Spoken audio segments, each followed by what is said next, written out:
Capaian vaksinasi COVID-19 dosis ketiga secara nasional masih menjadi kendala lantaran dinilai masih rendah dan jauh dari target sasaran.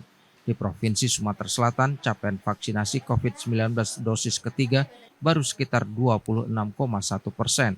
Padahal di momen libur Nataru, capaian vaksinasi COVID-19 diprediksi dapat meningkat seiring dengan meningkatnya jumlah pelaku perjalanan saat ini. Mengingat pelaku perjalanan diwajibkan telah mendapatkan vaksinasi hingga dosis ketiga.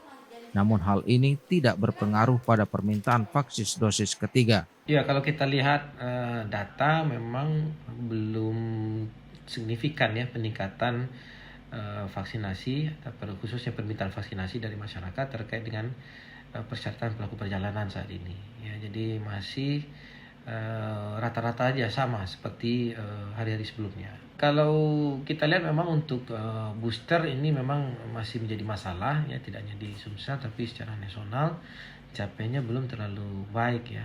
Apalagi kalau melihat kondisi saat ini kasus rendah dan masyarakat mungkin merasa bahwa pandemi sudah nggak ada lagi ya, padahal sampai saat ini pernyataan pandemi COVID-19 belum dicabut.